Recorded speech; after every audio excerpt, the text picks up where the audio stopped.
calidad y compromiso público.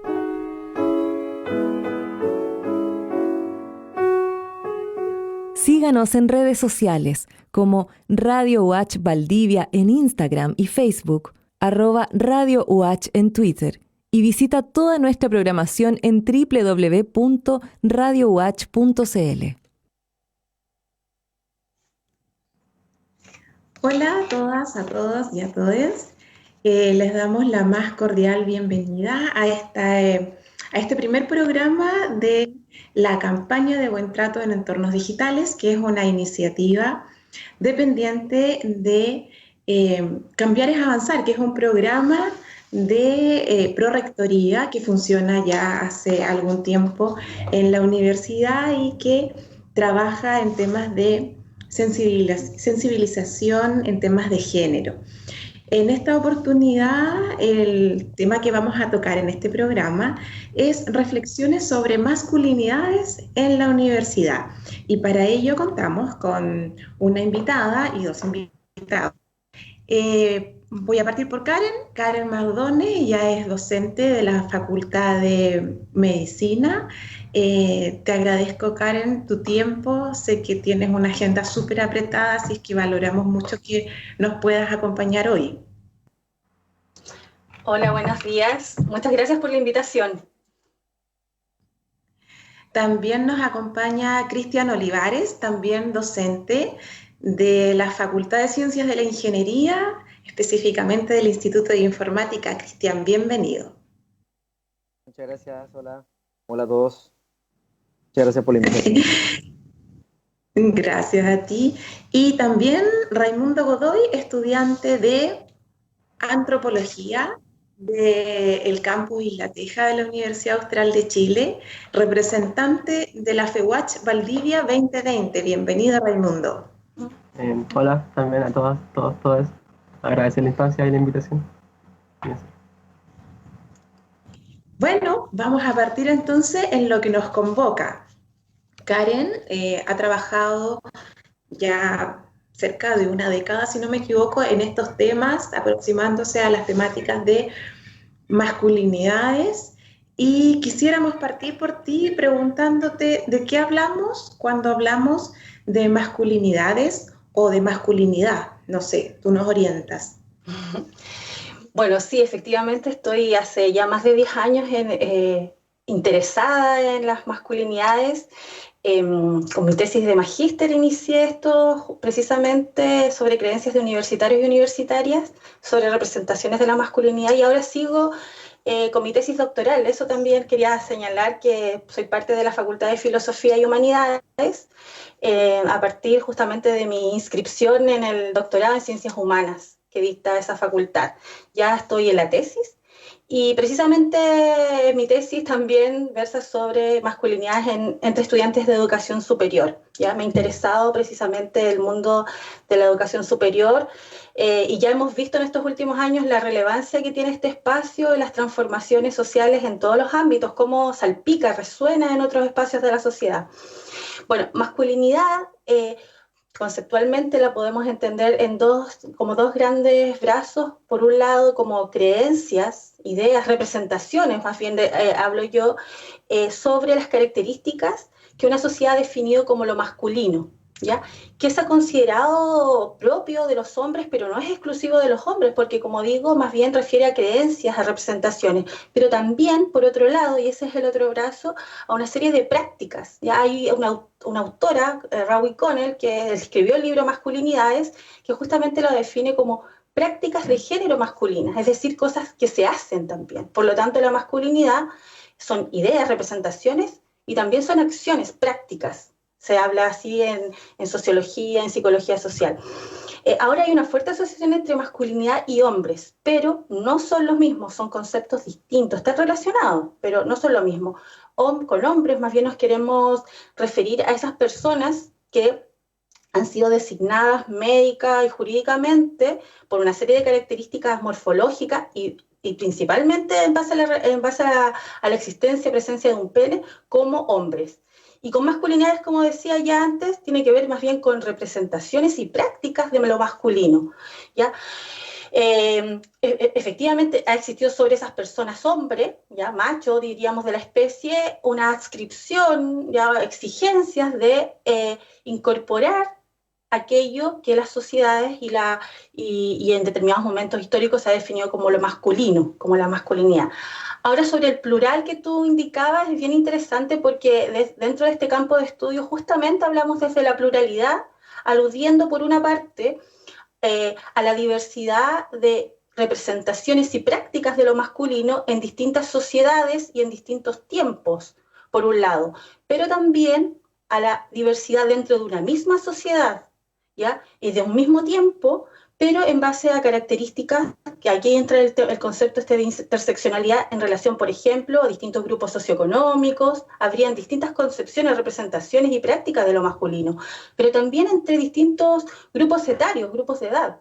No es lo mismo en una misma sociedad y en un mismo tiempo si hablamos de lo masculino en relación a los niños varones, a los jóvenes, a los adultos, hombres adultos o ya adultos mayores, ¿ya? Y lo mismo también tiene que ver con las distintas representaciones y prácticas en distintos grupos étnicos, por ejemplo. Y entonces las masculinidades, desde allí se refiere como masculinidades múltiples o diversas. ¿Serían como mandatos? Sí, claro, en realidad también estas representaciones, estas prácticas de género masculina que estaba señalando, se configuran justamente por su repetición en el tiempo, ¿ya? Tanto tiempo, no es un par de años, son décadas, mucho tiempo, se van transformando en obligaciones, porque se cree que eso es lo natural, ¿ya? Y es por lo tanto lo esperado que las personas, como yo decía, machos de la especie, las concreten, las incorporen y las practiquen en su día a día. Y pasan a ser mandatos, obligaciones, ¿ya? Pero son construcciones sociales que se han inscrito como obligaciones de lo que se puede y de lo que no se puede hacer. Suena un poco a presión, ¿no? Presión sobre algunos grupos de la población, sobre exigencias que tienen que cumplir para poder estar en el estándar de lo masculino. Sí, efectivamente, bueno, ahí primero decir que la masculinidad, y en ese caso también los hombres que incorporan estos mandatos, ¿cierto?, tienen una serie de privilegios, que ya también esto se está discutiendo cada vez más, justamente porque lo masculino ha sido lo valorado en nuestras sociedades, ¿ya? Y en los distintos tiempos. Por lo tanto, tienen más privilegios, pero también dentro de este campo de estudios de masculinidad y de estudios le llaman de género de los hombres, ¿ya? Para aludir precisamente a esa construcción sociocultural del ser hombres también, que hay una serie de exigencias, ¿ya? Y que efectivamente ellas provocan también algunos malestares. En algunos casos se habla de los costos o de los riesgos de la adopción de ese modelo de masculinidad, ya en distintos ámbitos, desde la salud mental a la salud física, en las relaciones con las mujeres, en las relaciones con otros hombres. Ahí hay también todo un campo que se está explorando en relación a estos costos asociados a la adopción de ese modelo ideal. Sí, vamos a hablar luego de esta relación con las mujeres como onda expansiva a propósito de esta regla de masculinidades, ¿no? Raimundo, quería preguntarte como desde la cotidianidad, ¿qué es ser hombre o ser bien hombre en la universidad? Ser bien hombre como entre comillas, ¿no? ¿Qué es ser hombre o bien hombre en la universidad hoy y quién crees que lo define? Bueno, sumándome un poco a lo que dijo Karen, creo que también hay varios tipos de formas de ser hombre actualmente. Me gustaría decir que está cambiando la forma en que se entiende el ser hombre, de un pensamiento un poco más antiguo, de este hombre que tiene que cumplir con ciertas normas súper estrictas de personalidad, de todo, realmente, desde la forma de vestir hasta la forma en que te comunicas con otras personas. Pero digo me gustaría porque creo que son entornos reducidos. En mi entorno al menos, o en los espacios universitarios, yo creo que se da cada vez más una masculinidad más sensible. Entonces, por lo tanto, el hombre igual está adoptando esto de poder expresar sus sentimientos, sus emociones. Aún así creo que es un largo camino. Actualmente el hombre de la universidad, yo creo que llevo hartos años aquí, me he atrasado un poco, lo he visto pasar. Claro, se ha abierto un poco más al tema de las emociones, nos hemos abierto, me incluyo, pero sigue siendo algo muy superficial. Creo, de hecho, yo creo que casi algo para poder acoplarse un poco al contexto, como poder expresar nuestros sentimientos, pero creo que sigue siendo algo más de forma y no de fondo. ¿Cómo lo explico? Podemos abrazar, podemos decir ciertas cosas, cómo nos sentimos, pero cuando tenemos como un tumulto de emociones conjuntas, aún está la capacidad de expresarla, porque yo creo que falta un trabajo, claramente, o sea, uno cambia un día para otro. Pero claro, yo creo que ser hombre en la universidad actualmente es poder cumplir con normas mínimas que tienen que ver como con, no quiero decir la palabra de construcción, pero sí una nueva forma de masculinidad. Entonces ya no está la idea de ser hombre, el macho, así, estándar, sino este nuevo hombre que tiene que expresar sus sentimientos, que al mismo tiempo podría hasta de repente ser perjudicial en el sentido de que no todos están en el proceso para poder abrirse, llegar y abrirse. No significa que sean así un hombre arcaico, sino que la posibilidad de abrirse emocionalmente tampoco es sencilla, y estamos en un momento en que todo está avanzando muy rápido. O sea, hace 5 años no era normal que alguien llegara y se abriera o mostrara llanto, hasta ese nivel de hombre arcaico, digo, y ahora lo es. Pero eso es un cambio social, y el cambio como personal no va tampoco tan rápido, no siempre van de la mano. Puede que sean grupos sociales que están llevando a cambio esto, pero de manera personal hay individualidades o formas de ser de ciertas personas que les cuesta abrirse.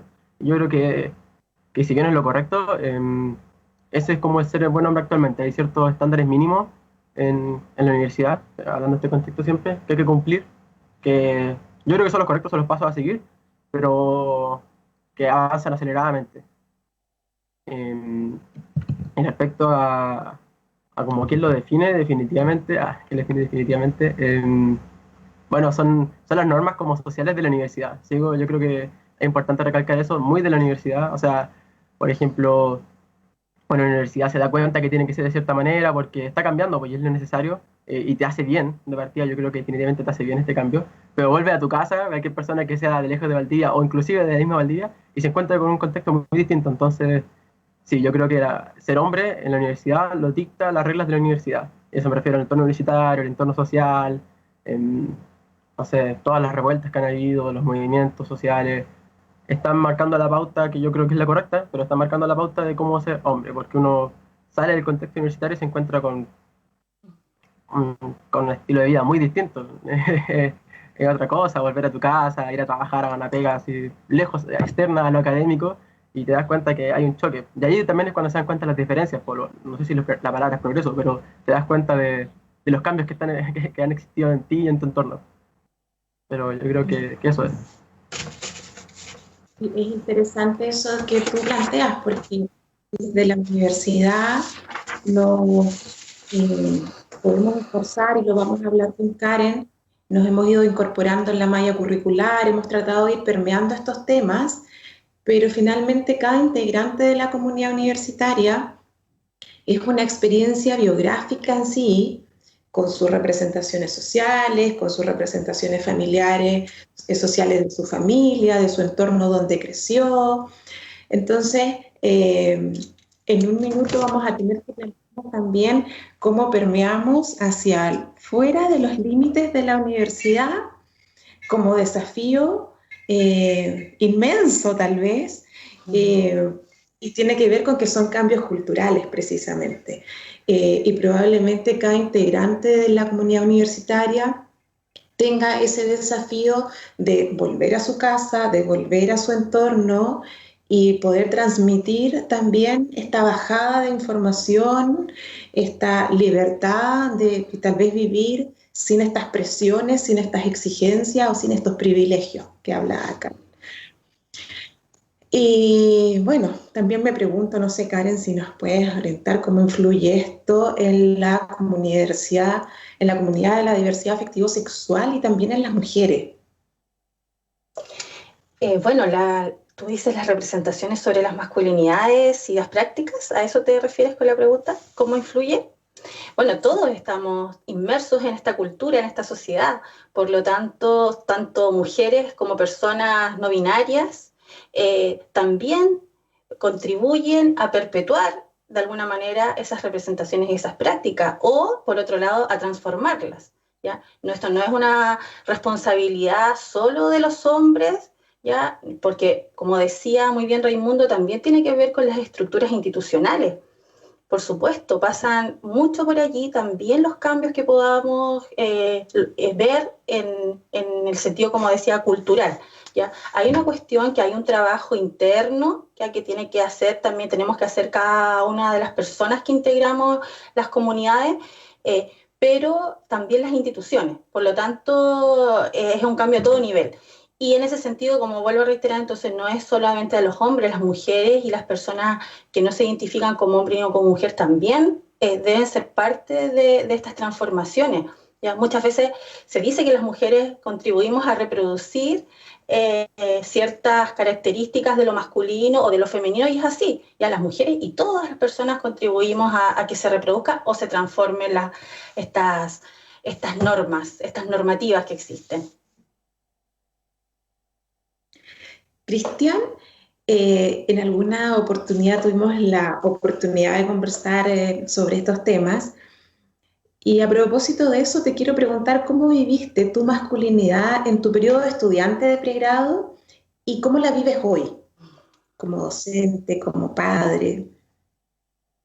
Sí, bueno, hay varias, mira, yo creo que tuve en mi universidad, tuve una instancia privilegiada de vivir mi masculinidad, porque en realidad nunca sentimos esa presión hacia, por lo menos en el grupo con el cual trabajaba, sentir esa presión que se menciona y que se vive, o que he visto que otros compañeros o amigos sí la han vivido. Esa presión a comportarse de una manera determinada, de ser responsable o de algunas actividades determinadas, quizás porque en el grupo en el cual participaba estábamos embebidos en procesos sociales, compartíamos mucho con la comunidad, entonces básicamente todos los que estábamos allí éramos personas que estábamos contribuyendo al bienestar de otras personas y viceversa, porque era un trabajo recíproco. Entonces, de verdad que el proceso de construcción, ¿cierto?, de mí como masculino, digamos, o de mis masculinidades, no sé cómo podrá decirlo, porque tengo claro que hay un proceso de transformación y muchas veces vamos a cometer errores, ¿cierto? No fue tan complejo, no fue mucha presión, pero sí veía que entre otros grupos de compañeros existía esa presión por tener muchas mujeres, por comportarse de cierta forma, por convertirse en el hombre de la casa, ¿cierto? En el responsable de todo y dueño de todo dentro de un hogar. Entonces, por un lado tenía el grupo en el cual me relacionaba yo, ¿cierto? Que no había mucha presión porque, como decía, nuestros intereses iban por otro lado y había una horizontalidad en este trato. Todos éramos personas que realizábamos actividades en pos de otras. Entonces no había mucho trabajo. Y ahí habíamos hombres y mujeres y nos sentíamos todos dentro de ese mismo espacio, digamos. No habían diferencias en ese sentido. Pero sí habían tratos distintos en otros grupos y de alguna forma también teníamos dificultades cuando tratábamos o hacíamos evidentes esos malos tratos. Sobre todo al trato de la mujer, digamos, que muchas veces como hombre, como que algunos compañeros se sentían como bien cuando trataban mal a las mujeres o hablaban mal de las mujeres, como iban ganando puntos, digamos. Entonces, eso sí se veía en algunos círculos y cuando uno hacía ver esos procesos, sí ahí sentías como el rechazo de ese grupo de estudiantes, digamos. Pero en general dentro de la universidad era un ambiente bastante grato en estos términos, digamos, en este término. Habían otras complejidades, pero que no tienen que ver con esto. Y bueno, actualmente, en la actualidad, digamos, como profesor, yo creo que, o en el ambiente laboral, creo que es donde más se notan las diferencias o esta presión, básicamente porque en ingeniería casi todos somos hombres y nos debemos a ese rol, ¿cierto?, de masculinidad, pero que no lo veo tan fuerte como podría haber sido en otros tiempos, quizás por la gente con la cual colaboro.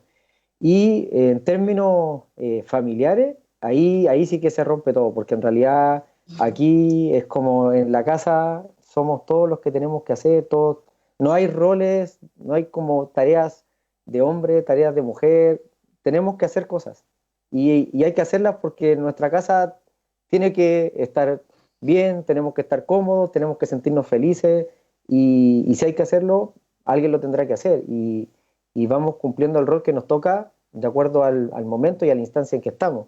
Si hay que cocinar y me toca a mí, o a mi hija, o a mi hijo, o a mi señora, entonces no hay una definición ni una demarcación, sino que hay tareas que se tienen que realizar y las tenemos que realizar, digamos, dentro de un periodo determinado, porque si no nos morimos de hambre o nos llenamos de basura o, o la casa se desordena entera, digamos. Pero sí debo reconocer que hay espacios en los que igual quedan ciertos sesgos, digamos, de masculinidad.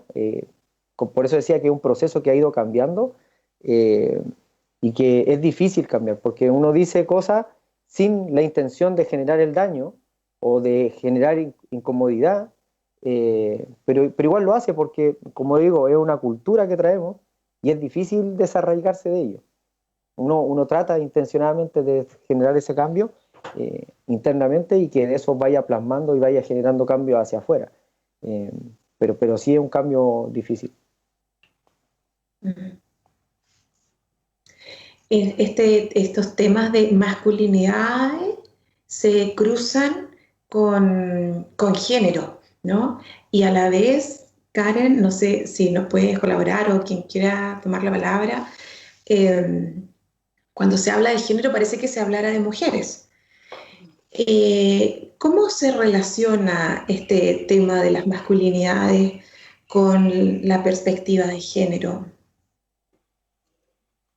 Bueno, de acuerdo a un antropólogo, Guillermo Núñez Noriega, que de alguna manera también me ordenó este panorama teórico, estaría el campo de los estudios de género, que sería muy amplio, y dentro de este campo estarían 3 subcampos a lo menos. El primero y el más conocido, y como tú decías, con el que mayormente se ha asociado el concepto de género, es el campo de estudios de las mujeres desde el género, ¿ya? O los estudios feministas, más bien conocidos. Pero también tendríamos el subcampo de estudios de género de los hombres, o masculinidades, que es en el que yo me he movido y he tratado de explorar más. Y un tercer subcampo estarían los estudios de la diversidad o la disidencia sexual. Por lo tanto, tendríamos estos 3 subcampos dentro del gran campo de los estudios de género, ¿ya? Eso en términos teóricos. Y efectivamente, si nosotros vemos el concepto de género, cuando se levanta, se empieza a elaborar toda una serie de conceptualizaciones, precisamente desde la antropología, ahí son la mayor parte de las contribuciones, es porque quieren relevar que las mujeres han estado en desventaja, en desigualdad en distintas sociedades, ¿ya? Y es por eso que existe esta fuerte asociación entre género y mujeres, ya precisamente porque las mujeres como grupo son y han sido las que han estado en mayor desventaja. Pero posteriormente, ya con mayores desarrollos, ha ido incorporándose esta perspectiva que se llama relacional del género, y donde nos damos cuenta que también entonces entran otras personas, ya no solo las mujeres, estarían los hombres por una parte, pero también las personas no binarias, que no se identifican, pero que justamente todas ellas, a partir de sus diferencias sexuales, es decir, de su sexualidad biológica o de sus características sexuales, se han levantado una serie de representaciones, ideas a partir de esos cuerpos sexuados. Y ese es el género en realidad. O la teoría de género, concepto como le queramos decir, tiene que ver con intentar mostrarnos cómo esa sexualidad biológica ya se transforma en una serie de construcciones sociales, ¿ya? Cómo entonces, no solamente de los cuerpos de mujeres, sino también de los cuerpos de machos, ya se levanta una serie de elaboraciones. Por eso, algo que pensábamos que era propio y natural de las mujeres solo por nacer con determinado cuerpo, la teoría de género nos dice hoy día no es natural, ya no es propio, es algo que ha sido asignado por la sociedad y la cultura de esas personas. Y lo mismo pasa con los hombres. Aquello que pensábamos que era propio y natural, decían, de los hombres solo por nacer con determinado cuerpo, también hoy día se dice no lo es. ¿Ya? Esa diferencia se retrataba y se sigue retratando en una división, ya en una dicotomía, en espacios y actividades para hombres y mujeres. Felizmente hoy día cada vez más estamos cuestionando esa división. Sin embargo, sigue existiendo. En la misma universidad se han hecho análisis a nivel nacional del CRUCH, de la Comisión de Género, y también en la Universidad Austral los diagnósticos de género muestran que todavía hay una segregación, es decir, una división de espacios, de carreras principalmente, lo podemos ver entre estudiantes de pregrado, ¿ya? El 80% o más de las carreras relacionadas con la ingeniería están compuestas por hombres, versus las carreras del área de la salud y ciencias sociales, el 80% son mujeres. Entonces vemos ahí una proporción inversa y donde hay claramente una división. Y no solamente allí, en los cargos directivos de la universidad y en las otras instituciones de la sociedad también, ¿cierto? Están mayormente ocupados esos cargos por hombres. Digamos, desde rectoría, vicerrectorías, decanaturas, y cargos de, digamos, poder dentro de las instituciones. Lo mismo pasa en otras empresas o en servicios públicos o en el gobierno, digamos, en el Estado. Por lo tanto, la teoría de género nos ha mostrado eso, nos ha mostrado todo esto y muchas otras cosas más que no alcanzamos aquí a exponer, ha habido una producción cada vez mayor, pero para mostrar que esa diferencia se ha transformado finalmente en una desigualdad. Es decir, hombres y mujeres no hemos tenido las mismas posibilidades de participar en los mismos espacios, ya, con el mismo poder, desarrollar las mismas actividades, por más que queramos que sí, y lo seguimos diciendo, pero el discurso dice una cosa, pero cuando vemos las estadísticas, nos quedamos con la boca abierta. Decimos, ¿cómo esto todavía puede seguir ocurriendo? ¿Cómo todavía a las mujeres se les puede pagar menos por hacer el mismo trabajo? Y eso lo muestran las estadísticas, ¿ya? Incluso dentro de la misma universidad. Entonces, bueno, como decía también Cristian y Raimundo, esto es un cambio cultural que lleva mucho tiempo. La teoría de género está consciente de eso. Incluso, bueno, Connell, que es una de mis autoras favoritas, dice, el género es historia, ¿ya? En su libro Masculinidad. Es historia, y por eso que decimos que el género es sociohistórico, muchas veces hemos escuchado esa palabra, porque el género se construye en la historia, en el tiempo, en la repetición, ¿ya? Rutinaria, incluso algunos autores dicen así como obsesiva, ¿ya? Que se repite, se repite, se repite, y finalmente pensamos que es natural, pero es natural porque ha sido así desde siempre, y cuesta cambiar eso, cuesta sacarnos la historia, sacarnos la cultura, ¿ya? Podemos decir una cosa, pero resulta que el género se ha incorporado en nuestros cuerpos, dice Bourdieu, un sociólogo, dice, se ha incrustado en nuestros hábitos, él habla de nuestros hábitos, ¿ya? Incluso también, bueno, Norma Fuller, que es una estudiosa de las masculinidades en Perú, dice, la masculinidad es hábitus, porque podemos decir, por ejemplo, no, yo, qué sé yo, por ejemplo, yo contribuyo a las tareas domésticas de la casa. Ya, pero cuando empezamos a ver en qué tareas, no, yo en la cocina porque es entretenido, ya, de repente cocinar no hay problema, claro, tengo que comer, pero en limpieza de baños, lavado de ropa, ordenar la ropa, ya empezamos ahí a preguntarnos, efectivamente, allí pareciera que no han habido tantos cambios en las prácticas. Digamos, en el discurso a veces sí, y en las prácticas también, pero ahí cuesta mucho más, porque las prácticas o el género se ha incorporado en nuestros cuerpos y a veces terminamos haciendo cosas que son contrarias también a nuestras ideas, ¿ya? Por eso es bien interesante esta idea del género como historia y el género como algo que también ha develado y se ha utilizado este concepto de la naturalización, ¿sí? Dice que se ha naturalizado algo, es decir, algo que es social, que es histórico, se piensa que es natural. Por eso usamos las feministas la palabra naturalizado, ¿ya? Por la transformación de algo social como algo natural. Raimundo, Cristian, bueno, Karen ha hablado de estos temas asociados al escenario del poder, desde la perspectiva de la violencia en el día a día, según cómo ustedes entienden la violencia, ¿Cómo creen que estos temas de masculinidad se relacionan con la temática de la violencia?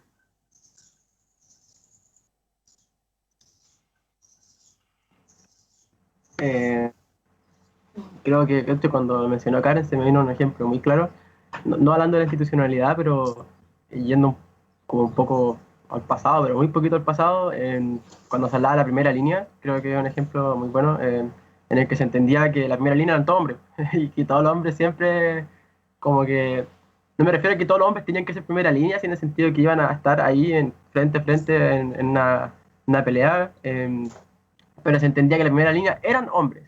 Entonces se asumía sí o sí que uno en su condición de hombre sí tenía la posibilidad o tenía la responsabilidad de ser primera línea. Cuando existían muchas mujeres en la primera línea, existían muchas mujeres en muchos espacios de resistencia, y de la misma manera se replica ya en varias otras partes. El tema de hacerse cargo de alguna situación de violencia, es lógico, digo lógico en el pensamiento como actual, de que sea un hombre el que se haga cargo en una situación de violencia.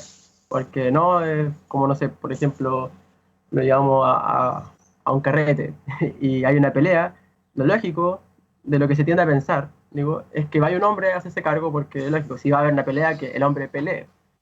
Yo creo que en ese sentido hay un tema de poder y que está jugando, o sea, siempre jugó en contra, solo que actualmente como se visibiliza, juega en contra porque, no sé, por ejemplo, o sea, no es real esto, pero yo no quisiera participar de una pelea, pero siento la presión de hacerlo. En ese sentido, siento que ahora que se visibiliza, juega en contra, que quizás hace un par de años yo hubiese dicho tengo que hacerlo y no me hubiese sentido mal con ir a pelear, por así decirlo, voy a ir a separar una pelea. En ese sentido, claro, la masculinidad sí te lleva a una situación de poder. Lógicamente, la idea es que esto no sea así, pero te lleva a una situación de poder y al mismo tiempo te condena a esta situación de poder, porque las situaciones de poder muchas veces actualmente significan llevar a cabo acciones violentas. Y me refiero a situaciones de poder no solamente en una marcha o en un carrete, me refiero en el aula, en la institución, situaciones de poder quizás no son tan grandes a gran escala, pero igual existen.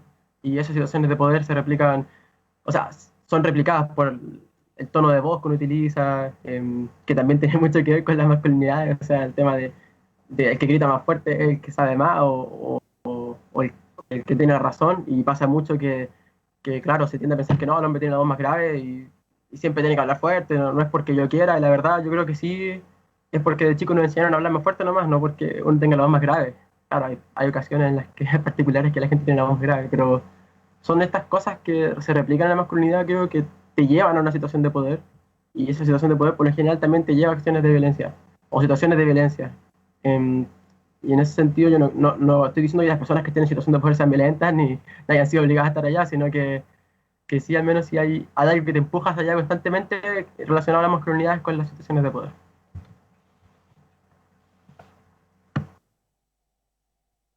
Bueno, Cristian, yo quería mencionar que para mí violencia existen como dos violencias, la física y la estructural o psicológica o la que nos va consumiendo. O sea, por ejemplo, hay situaciones en las que las mujeres, como mencionaba Karen, se ven disminuidas sistémicamente, por el sueldo que reciben, porque no pueden ocupar ciertos cargos por leyes que se inventaron, o porque no pueden cumplir roles porque existen leyes, que a mí me pasó, a nosotros nos pasó como familia, existían leyes que no permitían que la mujer, que mi esposa en este caso, cumpliera roles que estaban destinados para el hombre. Y eso estaba por ley, y eso es como violento, es violento recibir eso y saber eso. Y más que la justificación para que ella pudiese cumplir ese rol, era que yo, como hombre, tenía que tener alguna discapacidad intelectual. Entonces eso era violento. Para mí existen muchas de esas representaciones que existen a lo largo de la legislación chilena. No soy estudioso, pero en la práctica, cuando he tenido que interactuar con distintas visiones o distintas legislaciones, he observado, cada vez menos, pero existen todavía esos sesgos. Y esos sesgos que también hacen que el hombre tenga que cumplir roles, ¿cierto? Y van definiendo esos roles. Esos roles que se le asignan por el hecho de ser hombre, no por el hecho de tener que cumplirlo porque en ese momento lo va a cumplir y ya está. No sé, siempre lo hemos cuestionado, y si yo me quiero quedar en la casa, por ejemplo, ¿cuál es el problema? No pasa nada, pero claro, la sociedad te dice, oye, pero ¿cómo este hombre se queda en la casa? Es un vago, un flojo. que no mantiene a su familia y, claro, empieza la presión social. Entonces eso también es violento porque finalmente son decisiones. Y, vale. Y finalmente, por otro lado, está la violencia esta física que mencionaba Raimundo, ¿cierto? Y que para mí es el cómo observamos como sociedad esas violencias. Yo creo que un punto súper claro es como, ¿qué pasa si yo observo a dos mujeres peleando y a dos hombres peleando? A dos hombres peleando lo vemos como algo agresivo, ¿cierto? Algo violento en términos rudos, pero cuando vemos a dos mujeres peleando, ¿cierto? Que me pasó en el liceo, no en el pregrado, veíamos a dos mujeres peleando y era como algo gracioso. Y casi que como hombres se burlaban, ¿cierto? De ese proceso. Entonces, claro, ¿cómo visualizamos la violencia en términos físicos? Cuando una mujer habla fuerte, claro, lo asigno a mujeres porque naturalmente hemos asociado, ¿cierto? Los roles, ¿cierto? Decimos que tiene ciertas características como histérica, sensible, en cambio el hombre es líder, ¿cierto? Entonces aparecen esos estereotipos. Entonces creo que eso también, el asignar esos estereotipos también es violento, porque a veces es importante, sobre todo en cargos de liderazgo, que yo he estado, mis jefes han sido mujeres, mis tutoras de tesis, de todas las tesis que he hecho han sido mujeres, y ha sido una experiencia muy buena. Tienen que cumplir ese rol, pero cuando han tenido que cumplir ese rol de ejercer su liderazgo, han tenido ese estereotipo de parte de los colegas de trabajo, digamos. Y en el caso del hombre no tenemos eso, pero si por el otro lado somos hombres y somos más dialogantes o tenemos ciertos estereotipos más femeninos, somos criticados. Oh, no tiene mano dura, entonces no debe estar en el cargo, etcétera. Entonces sí creo que eso también genera presión, genera ansiedad, no solo a cualquiera de los dos géneros, digamos, porque están vinculados, veo que está vinculado según lo que menciona Karen, en la forma en que lo relacionamos, ¿cierto? Pero también es una violencia que te va desgastando como persona en estas relaciones, y creo que a veces no las cuestionamos tanto y decimos, ya, si no es para tanto, y los vamos dejando pasar, y creo que es importante el poder echar fuera aquello que nos está atormentando. Eso, yo creo que existen estas dos violencias, que son estructurales, legales, que vienen también dominadas históricamente, y que es la forma en que se han construido las leyes, y esta otra forma de ver la violencia más física, y que tiene que ver con cómo nos paramos nosotros cuando estamos viendo esa generación de violencia. Eso. Súper interesante lo que dicen ambos. Quería rescatar, Raimundo dice, te lleva al poder y te condena un poco. No sé si pudieron ver el documental La máscara en la que vivimos, que habla sobre masculinidades. El documental dura aproximadamente 1 hora, pero hay una versión cortita que son 5 minutos y que es para trabajarlo en clases, para verlo con tu familia, con tus amigos, en los centros de estudiantes, en la generación de círculos tal vez de hombres, diálogos de hombres.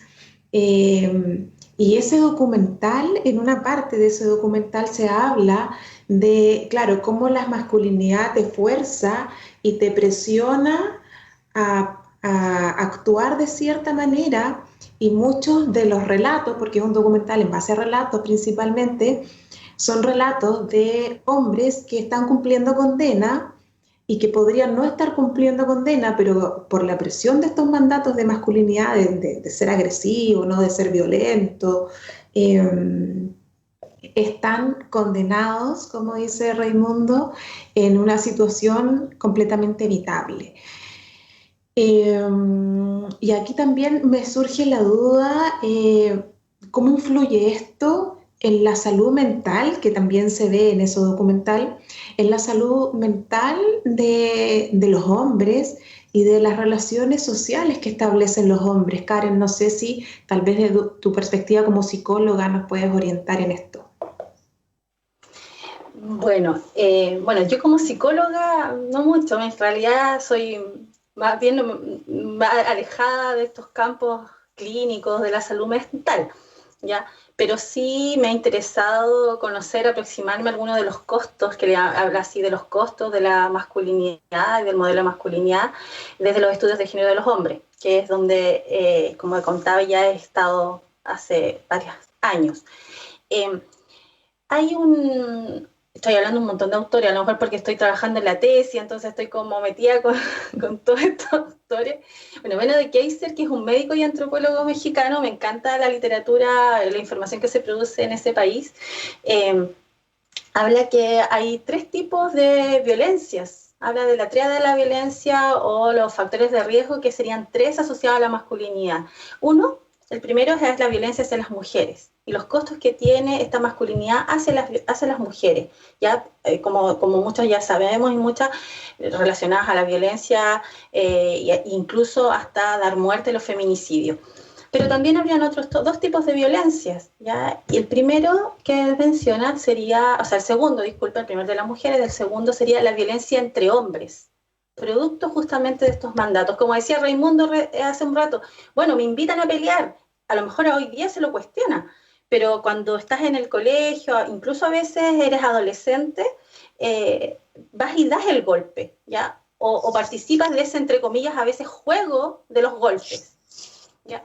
Pero muchas veces no queda solo en eso, sino que quedan riñas e incluso homicidios que se producen entre hombres. Esto ha sido muy estudiado en México, ustedes se imaginarán, ¿cierto? Porque allí la cantidad de hombres que mueren en manos de otros hombres es muy alta, ¿ya? Pero esto lo podemos ver en distintos otros contextos. El acoso escolar, por ejemplo, aquí mismo en Chile, el acoso escolar se ha investigado y es quiénes son las personas que acosan. Principalmente son hombres, niños, que acosan a otros hombres, niños, ¿ya? Esa es la relación. Entonces también hay un costo de esta masculinidad en la relación con otros hombres, ya no solo con las mujeres. Y el tercer tipo de violencia que habla Beno de Keiser es la violencia que se da contra sí mismos, ¿ya? Y el contra sí mismos incluye este costo en el ámbito de la salud mental también, no solo la salud mental, pero también allí, ¿ya?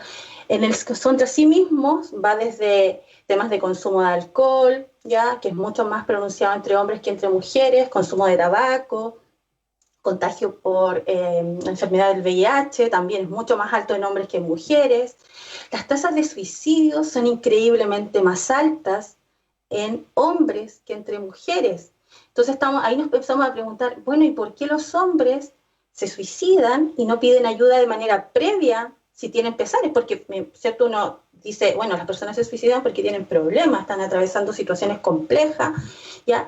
Y lo que se esperaría es que pidan ayuda. Bueno, pareciera que por los mandatos de género, por un lado, no mostrarse vulnerable o no expresar las emociones de tristeza, ¿ya? O no pedir apoyo eventualmente entre amigos, por ejemplo, estaría conduciendo a muchos hombres jóvenes, incluso muchos jóvenes, al suicidio.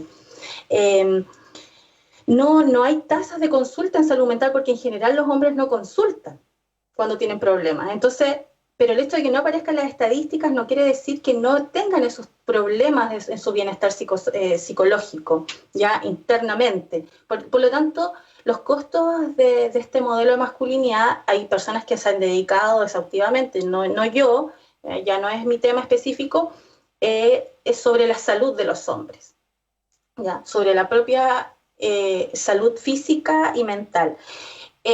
Rawi Connell, que voy a volver a hablar de ella, australiana, la socióloga que escribió el libro ícono en los estudios de masculinidades, justamente Masculinidades es el título, habla de 2 tipos de masculinidades que serían las que estarían siendo excluidas, incluso sufriendo entonces en manos, digamos, de esta masculinidad dominante, la masculinidad que ella acuña el concepto de hegemónica. Serían las masculinidades subordinadas y las marginadas. En su libro justamente habla de esto. Y allí estarían, por ejemplo, en las subordinadas los hombres en diversidad sexual, porque no cumplirían con este mandato de la heterosexualidad. Y entonces los otros hombres, e incluso mujeres también, participarían de situaciones de violencia hacia estos hombres que muestran una masculinidad diversa sexualmente, ¿ya? Desde cuestiones que van desde los chistes, miradas despectivas, hasta agresiones. ya agresiones físicas y muerte, como también hemos sabido en las noticias, incluso en nuestra propia ciudad. Y también estarían las masculinidades marginadas, es decir, de esos hombres que pertenecen a grupos que socialmente también están en desventaja. Estamos hablando de hombres en situación de pobreza, hombres migrantes de determinados lugares del mundo, a hombres racializados, etcétera, que también entonces estarían en situaciones de desventaja o desvaloración respecto a estos otros hombres que se ajustan mucho más al modelo dominante de masculinidad. Sí, se me vienen varias ideas a la cabeza. Por un lado, sexismo, homofobia, y por otro lado también la insistencia de medios o canales de comunicación que influyen también en la cultura, como el cine, como la publicidad, como la literatura, la cosa como del amor romántico, ¿no? Y también la acción, las películas de acción, ¿no? Etcétera.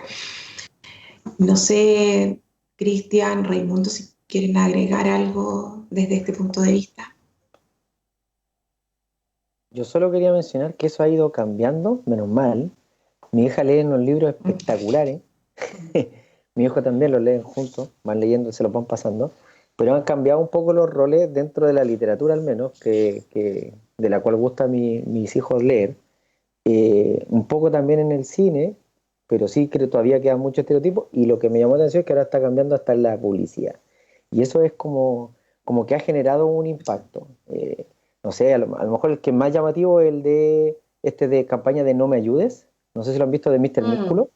Sí, que creo que es la que más ha sido como visualizada, pero sí ha ido cambiando un poco. O sea, yo creo que los medios influyen bastante porque estamos consumiendo los videojuegos. Yo trabajo en videojuegos y los videojuegos están siempre definiendo, ¿cierto?, estos estereotipos, ¿cierto?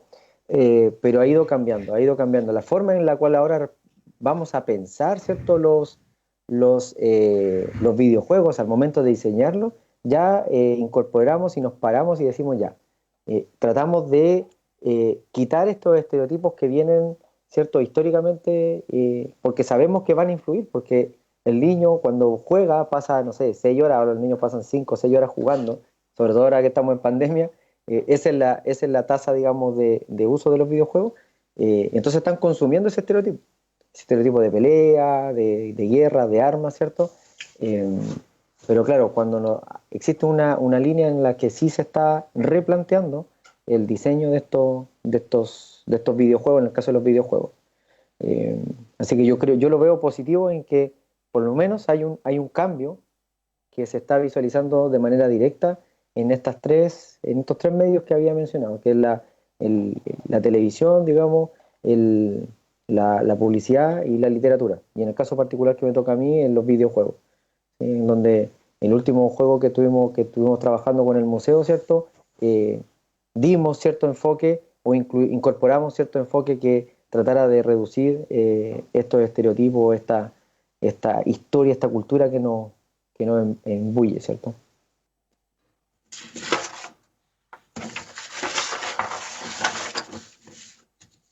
Linda, no sé si quieres agregar algo. Nos estamos en el tiempo casi. Pasa volando. Tal vez desde cómo podemos trabajar estos temas, ¿no?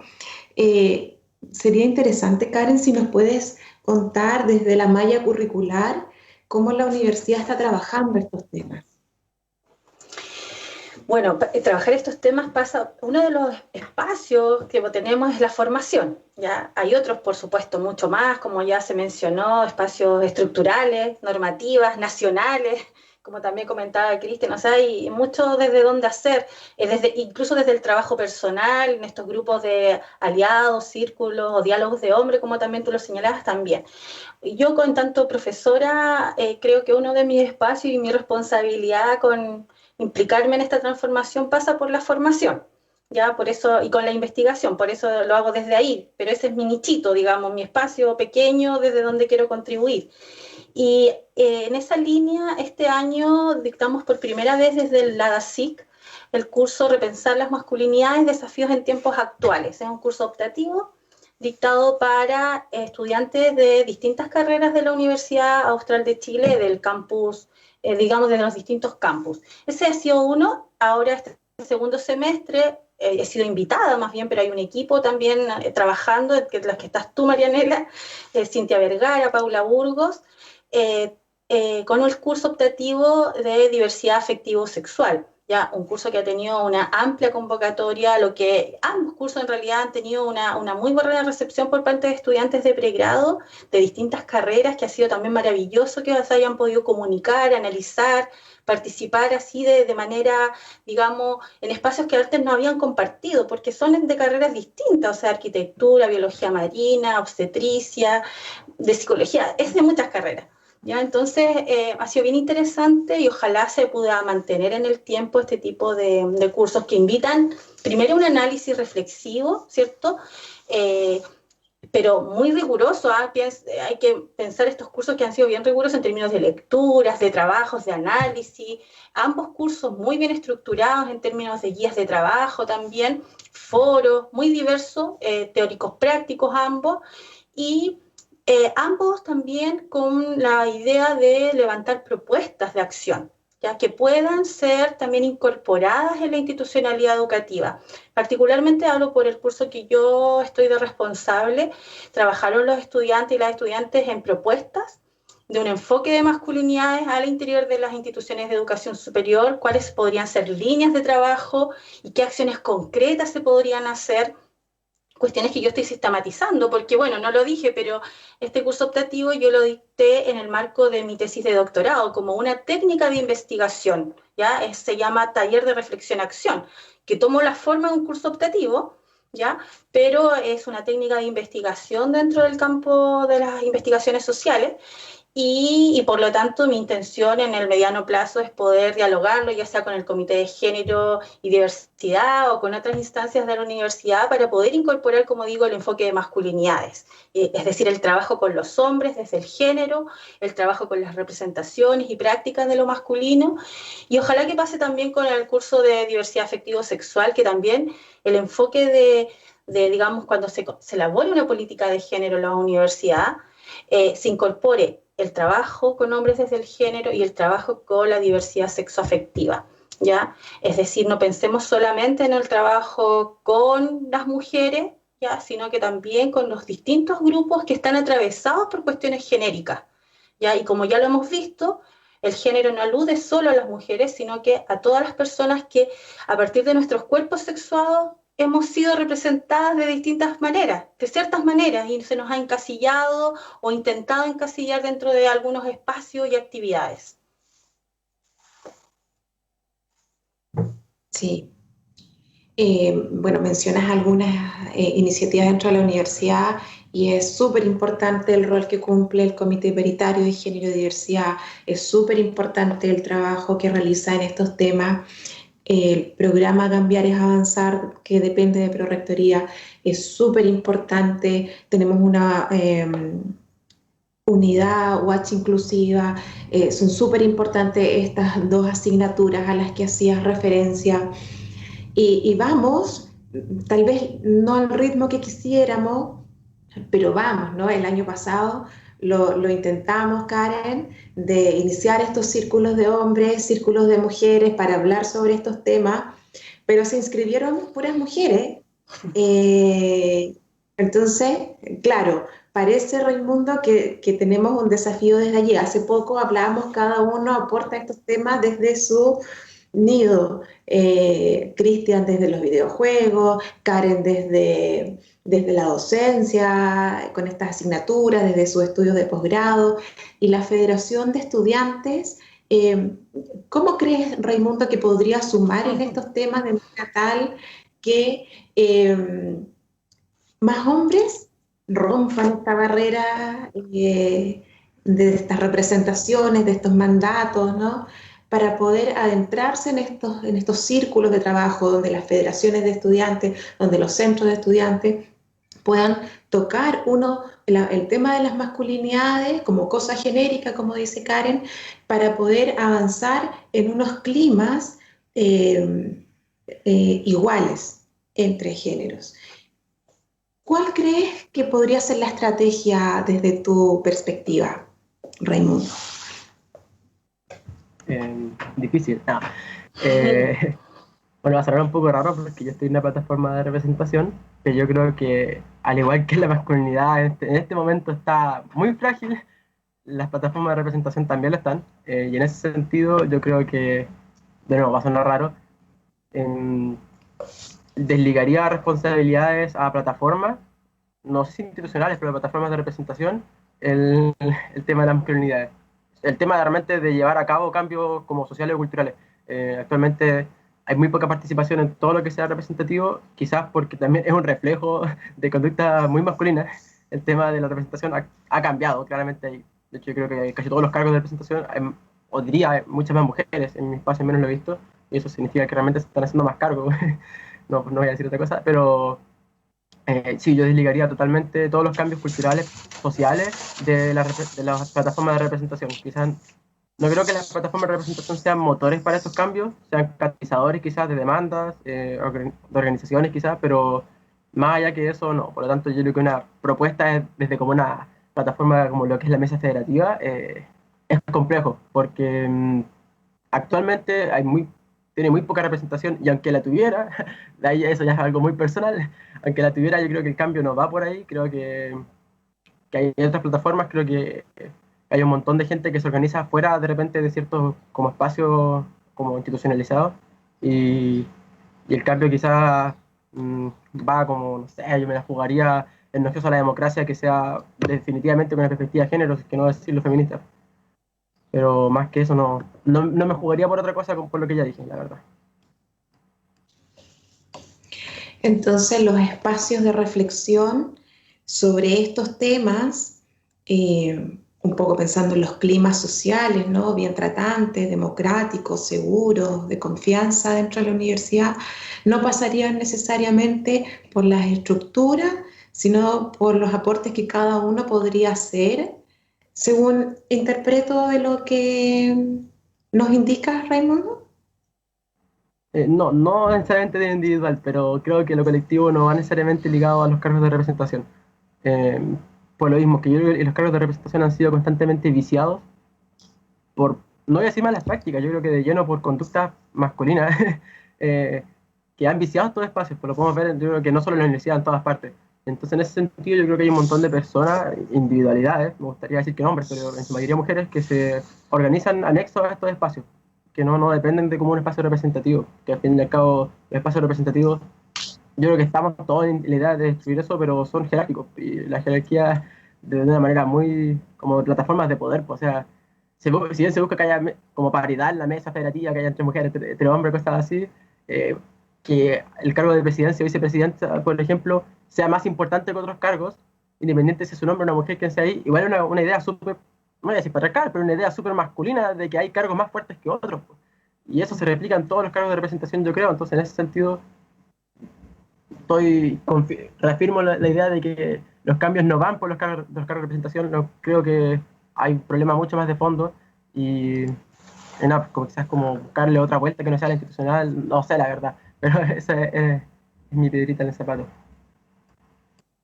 Como el cuestionamiento a las jerarquías, ¿no? A los espacios de poder jerarquizados. Entiendo que va tu cuestionamiento. Bueno, ya estamos cerrando y quiero, junto con agradecerles, quedarme tal vez con la idea y tal vez, no sé, cada uno se puede quedar con una reflexión, los voy a invitar a eso, de cierre, de pensar la educación de calidad desde la perspectiva de los derechos humanos también, ¿no? De todas las personas en igualdad de condiciones. Y para eso tendremos que incorporar las estrategias de equidad que sean necesarias. No sé si quieren cerrar con alguna idea este programa. Les dejo abierto.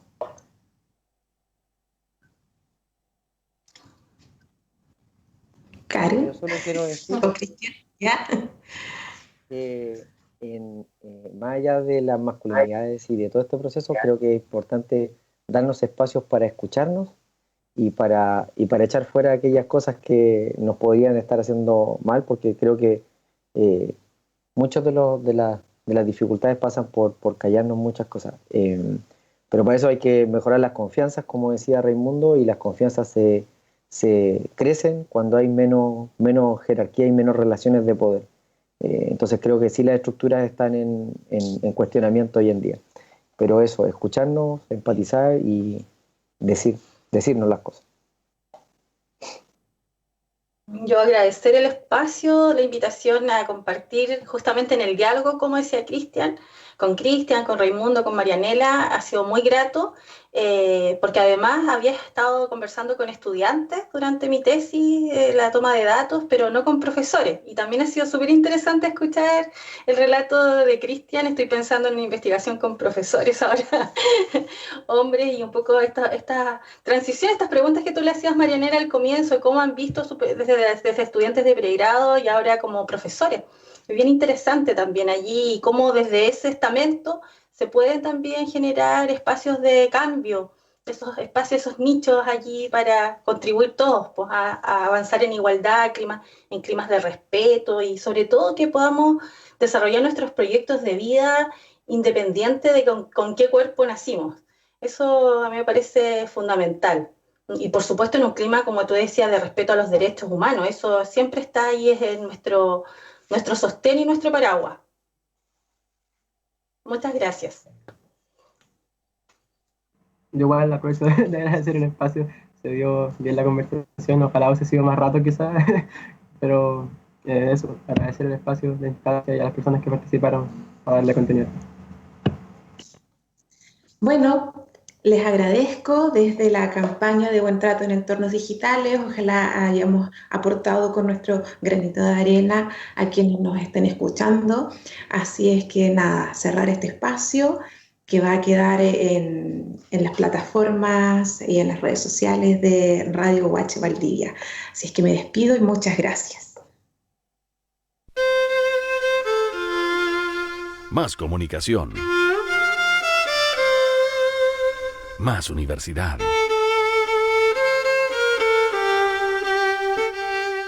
Radio Universidad Austral de Chile. Es la hora 12, 10 minutos. Construyendo educación superior desde las comunidades del sur austral. La Universidad Austral de Chile contribuye a la descentralización y acceso a la educación superior, aportando a la movilidad social con un alto impacto dinamizador del desarrollo local. En Valdivia, Osorno, Puerto Montt y Coyhaique. Universidad Austral de Chile, calidad y compromiso público. Más información en www.uach.cl.